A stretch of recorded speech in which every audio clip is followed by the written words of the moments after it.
우선 트럼프 대통령과 미국 정치권 내에서의 갈등 이슈부터 먼저 확인을 해보겠습니다. 사실 이번에 또 그걸로 굉장히 시끌벅적했잖아요. 많이 뭐 시끌벅적했죠. 일론 머스크와 트럼프 대통령의 브로맨스가 네, 완전히 깨졌다. 깨졌다. 네. 그래서 사실 지금 굉장히 뉴욕 증시가 그 두 양대의 산맥에 있어서 어떻게 보면 정치와 기업에서 가장 큰 영향력을 맞습니다. 행사하고 있는 그 두 사람이 싸우면서 뉴욕 증시 전반적으로 굉장히 큰 타격을 주고 있는데 그 맞죠. 이슈는 대체 어떻게 된 거죠? 일단은 사실 말씀해 주셨다시피 이 두 사람의 브로맨스가 굉장히 좋았어요, 분위기가. 가족 같은 거의 사이였잖아요. 역시 "영원한 친구는 없다."라는 그런가 말이 봐요. 네.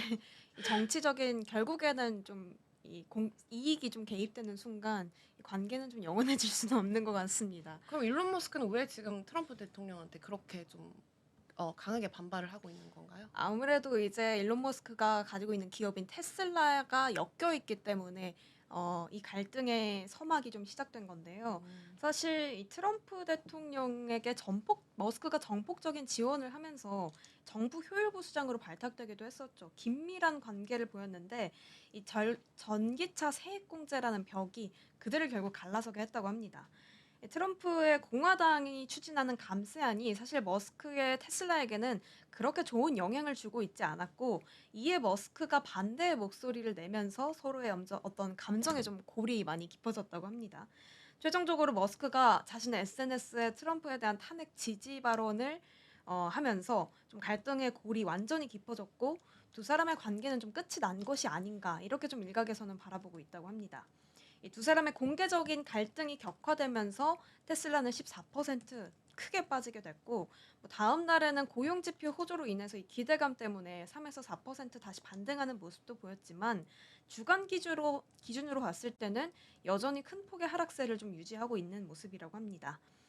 시장에서는 결국 이 두 사람의 관계를 계속 지켜봐야 합니다. 이 불확실성이 계속되는 상황 속에서 연방 정부 정책이 과연 테슬라에게 어떤 화살을 겨누고 있을지, 어떤 영향을 미칠지도 계속 주목하고 있는 시점이라고 합니다. 그쵸. 이번에 이렇게 만약에 감세안이 또 통과가 된다면 테슬라의 연간 수익률이 1억 6천만 달러가 감소할 것이다. 그리고 맞습니다. 영업이익도 52%까지 빠질 수 있다. 이런 전망이 또 나오고 있더라고요. 그렇다면 앞으로 이런 시장 분위기가 아무래도 이 두 대장들에 의해서 많이 좌지우지가 될 것 같은데 그다음 이슈는 또 뭐가 있을까요? 다음 이슈는 좀 외부적으로 한번 넘어가 보면 좋을 것 같은데요. 사실 미국이 지금 가장 외부적으로 마찰을 겪고 있는 게 중국 아니겠습니까? 이 그쵸. 미중 갈등이 정말 이 지정학적으로 굉장히 시장을 흔들리게 하고 있는데, 사실 이 트럼프가 쏘아올린 상호 관세가 중국에게 무려 145%라는 상호 관세를 이렇게 투척하게 됐죠. 맞아요. 그러면서 이제 대중 반도체 제재까지 시행하게 됐고, 중국도 이에 가만히 있을 수는 없었습니다. 그렇기 때문에 이 희토류 수출 제한이라는 초강수 맞대응을 하게 됐는데요. 이 부분에 대한 갈등이 있었지만 그래도 지금은 조금 이 갈등이 완화됐다라고 좀 설명할 수 있을 것 같습니다. 상호 관세도 결국 좀 유예 기간을 통해서 인하가 됐고, 현지 시간 6일 기준으로 트럼프는 시진핑 국가주석이 희토류 광물의 공급을 제한하는데 동의했다라고도 밝혔습니다.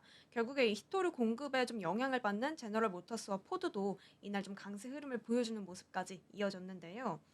이 처음 합의였던 이 제네바 합의 이후에 뭐 히토류 수출과 또 반도체 제재를 푸느냐 마느냐 이런 부분에 대한 이행에 있어서 지연이 되는 모습까지는 있긴 했지만, 결국에 일단 히토류 문제에 대한 복잡성은 상당 부분 미국 입장에서는 해소가 된 상황인 거죠. 그런데 이 히토류 수출 재개 소식을 놓고 마냥 이렇게 반길 수만은 없는 것 같습니다. 시장에서는 이거를 과연 공급망 불안 완화의 신호로 볼 수 있을까? 이렇게 좀 해석을 하고 있는 것 같거든요. 음.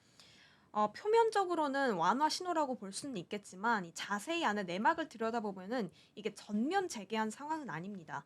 모든 품목이나 기업에 대해 완전 허용을 하는 것이 아니라 특정 부분에만 제한된 조치이기 때문에 일부에서는 정치적 계산이 깔린 조치다라고 좀 해석을 하는 모습도 있습니다. 결국 향후 미국의 어떤 반도체 규제에 따라서 중국도 이 히토류 카드를 좀 지키고 있는 것 같거든요. 이 네. 카드를 꺼낼지 말지 미국의 어떤 트럼프의 결정에 따라서 좀 향방이 많이 좌우가 될 것 같은데, 그렇기 때문에 아직 이 부분에 대한 긴장감도 좀 남아 있는 상황입니다.